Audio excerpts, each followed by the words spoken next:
Welcome back, everybody. We will keep talking about the Vietnam conflict. We're going to now talk about the war itself. Yesterday, we focused on domestic reactions to it, and as we saw, many people were not too happy with it. From the draft to its televised nature, many were unhappy with our involvement in this war. Today, we're going to talk about something called the Tet Offensive, though, and why that matters so much. So, if you're going through this, you might want to also have opened up the Word document here. We'll be doing this first little page. Tomorrow, we'll be talking about the second page, but today we'll have this first page. You'll also want to have open the slideshow itself because there are some videos in there you'll want to watch. But as we saw, the massive amount of troops entering Vietnam happened after the Gulf of Tonkin Resolution, right? Right here, 1964.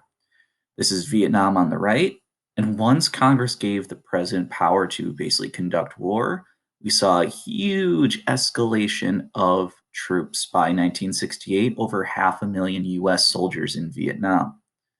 Now, this was done under the Johnson administration. And this became a war unlike really any other in American history for a lot of reasons. For one, technology had changed the nature of the war. This is helicopters you see overhead, and that changes when and where battles can be fought. The, the nature of transportation is now almost limitless. You can go anywhere, almost any time. Your supply lines are all different. You kind of just drop in. But the geography of the war makes it rather unique. It's mostly jungle. It's filled with dense foliage, water. It's not something you can easily navigate. Some reports it would take hours to go, you know, 300 feet in any direction because everything just felt so impenetrable. This is a terrain that Americans have never really encountered in war before.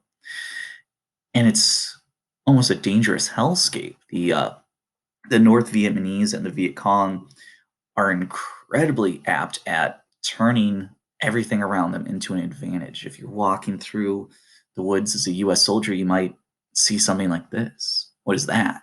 Well, it's the start of an intricate tunnel network. You could see it's almost like entire cities moved underground. The US tried massive bombing campaigns like Operation Rolling Thunder to destroy North Vietnam, and often it was useless. These soldiers and civilians were underground for so much of it that they couldn't even be targeted through traditional bombing. And if you're a soldier, you come across something like this and you're just shook. Oftentimes, you would get sent in. This is a soldier who's got a flashlight and a pistol, and their job is to go in and climb through those tunnels, find out what's there. Some of these still exist even today. If you go to Vietnam, you can actually experience it and see them. You can see, like, if this was down, you would have no idea there was a tunnel there. But these existed all across the country. Now, with this kind of mobile enemy, with this rise of technology, American soldiers tried using what are called search and destroy tactics. Basically, locate the enemy, search for them, and then destroy them on the spot. Sounds like a good plan, but it's much easier said than done. If you watch this trailer, it's for a movie called We Were Soldiers.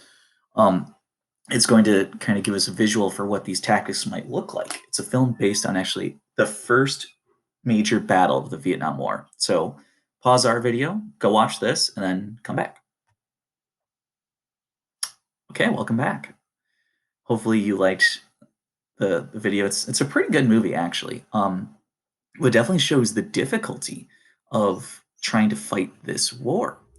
And the big kind of turning point, if you will, the high water mark, is something called the Tet Offensive. The Tet Offensive is going to happen during the calendar year of Tet, and it's going to radically shift what Americans feel the war can be or is about.